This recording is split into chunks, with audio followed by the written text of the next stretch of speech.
بسم اللہ الرحمن الرحیم۔ پرانے وقتوں کی بات ہے کہ عرب میں ایک جعفر نامی خاتون رہتی تھی۔ کہتے ہیں کہ وہ اتنی سخی تھی کہ جب دائیں ہاتھ سے دیتی تو بائیں ہاتھ کو بھی خبر نہ ہوتی تھی۔ کچھ دن اسے کسی گاؤں میں کام تھا تو وہ ایک ہی راستے سے گزر کر جاتی۔ اس راستے میں دو اندھے فقیر بیٹھے ہوئے تھے۔ ان میں سے ایک کہتا کہ یا اللہ اپنے فضل و کرم سے مجھے روزی عطا کر، اور ایک کہتا کہ یا اللہ جعفر کا بچا ہوا عطا کر۔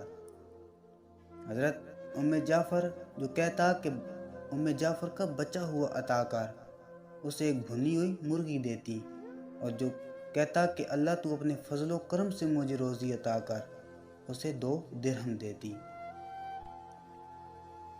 وہ اندھا اپنی بھنی ہوئی مرغی 2 درہم میں اس دوسرے اندھے فقیر کو بیچ دیتا تھا۔ کچھ روز سلسلہ یوں ہی چلتا رہا۔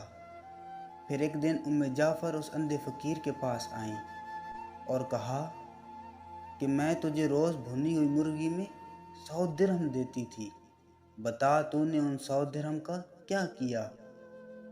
تو وہ ادھر ہی رونے اور پیٹنے لگا اور اپنے سر پر ہاتھ مارنے لگا اور کہنے لگا کہ میں تو وہ مرغی 2 درہم میں اس فقیر کو بیچ دیا کرتا تھا، مجھے کیا پتا تھا کہ اس کے اندر 100 درہم ہے۔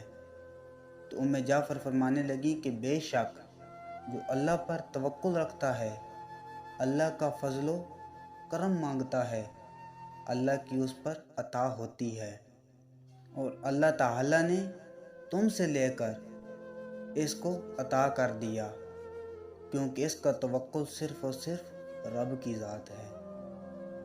اور اللہ تعالیٰ ہمیں بھی صبر یقین عطا فرمائے، آمین۔ اور ہمیں بھی اللہ کی راہ میں زیادہ سے زیادہ خرچ کرنے کی توفیق عطا فرمائے، آمین ثم آمین۔